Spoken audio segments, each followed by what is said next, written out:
The new world of work, fueled by rapid technology enhancements, is transforming organizations around the globe. In the digital workplace, the rules of the game have changed, allowing you to get your job done from anywhere. My name is Hedlund. I'm passionate about technology and the impact it can have on our lives. In this video series, I'll share my expertise to help you succeed in the digital workplace.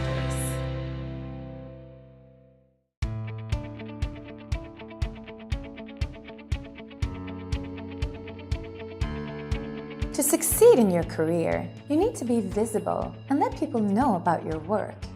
In a traditional workplace, that means that you need to socialize with people and tell them about your progress.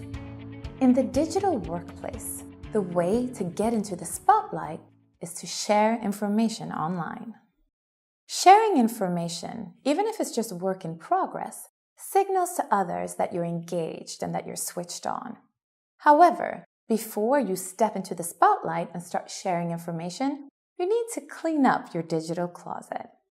In the previous episode of my video blog, Succeed in the Digital Workplace, we talked about dressing up for success. That is, how to dress up your digital profile. We spoke about the importance of a good profile picture and making sure you have updated information about yourself on your profile page, whether this is LinkedIn or your profile page on company intranets. In this episode, we'll talk about sharing information online. In a traditional workplace, the person who has the most information locked up in here is the one that's the most valuable asset to the company. In the digital workplace, the power belongs to the people who share their knowledge.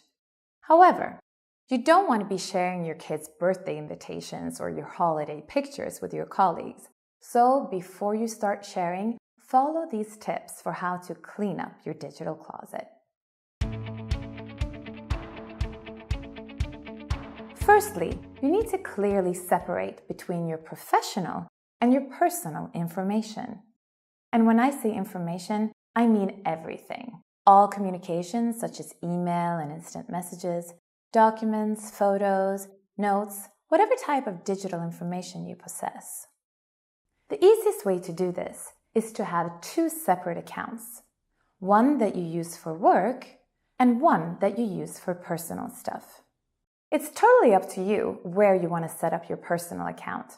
Personally, I've created a Microsoft account that I use for personal email communication, for Skype conversations with friends and family, for OneDrive, where I store all my files in the cloud, for my personal notebooks I have in OneNote, and so on. You can set this up free of charge by just creating a Microsoft account. For work, I have an Office 365 account. Here, I have my work email address and numerous services and apps such as Skype for Business, OneDrive for Business, and SharePoint Online for file storage, OneNote for all my work-related notebooks, and so on. In a traditional workplace, people go into the office, work on their office computer, and then go home and tend to personal matters on a personal device. In the digital workplace, the line between your personal space and work is blurred. Many organizations have a bring your own device policy, which means that you can bring your own device of choice for work. Numerous applications support the use of multiple accounts, which means that you can work on a single device and easily switch between your professional and your personal accounts. To easier differentiate between your different accounts, I recommend that you use two separate profile pictures. This way, you can quickly see which account you're currently using. It also helps to eliminate mistakes. Once you have a good structure set up with your professional and your personal accounts, it's time to clean up your files. Many people I know have loads of documents on their desktop, work as well as personal documents. Using a service like OneDrive, you can have a local copy of your files on your hard drive, but you also have a synchronized copy of all files in the cloud. Having a copy in the cloud means that you can access your information from anywhere on any device. It also means that you have better control of how you share your files. I know that it's a bit tedious, but spend the time to clean up your files. Work files go to your work file storage account, and your personal files to your personal account. Once these are synchronized to the cloud, you can easily access them on your mobile by switching between your professional and personal account, or online by just logging in with the respective account.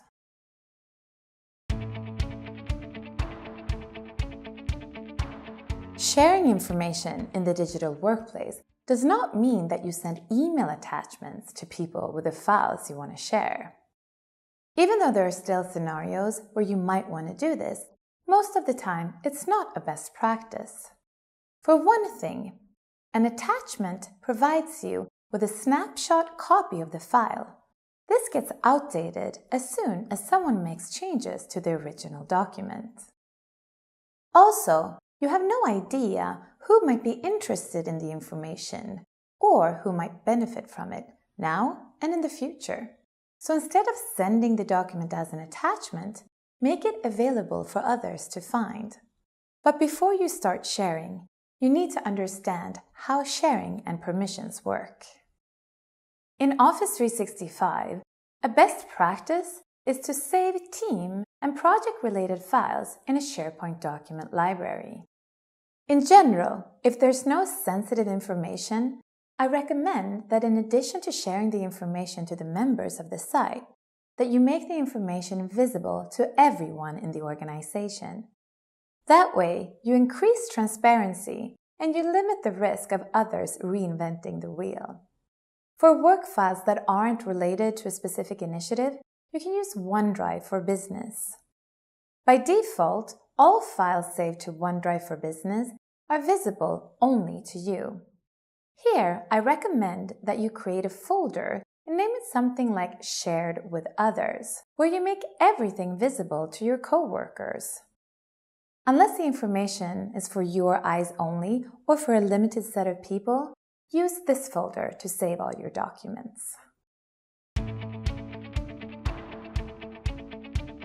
To be comfortable sharing information, you need to feel confident that you are in control of your information, and you need to understand how others can access it.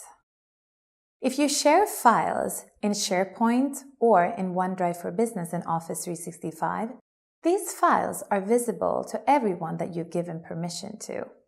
Intelligent tools like Delve in Office 365 further simplifies for people to find information that's relevant to them. If they do a search on a specific keyword contained in your document, they'll be able to see it in the search results. They can also do a search on you as a person to see information that you have shared. Remember, though, that you are always in control of your information and can easily change the permission settings for a document to limit who has access to it. I hope that these 5 tips on how to clean up your digital closet and stepping into the spotlight have been valuable. To learn more about how to work smarter with cloud-based documents, check out the Storyals topic, Work Smarter with Documents. Also, don't forget to subscribe to our YouTube channel so you don't miss any upcoming episodes of Succeed in the Digital Workplace. I'm Hedlund. Thank you for watching.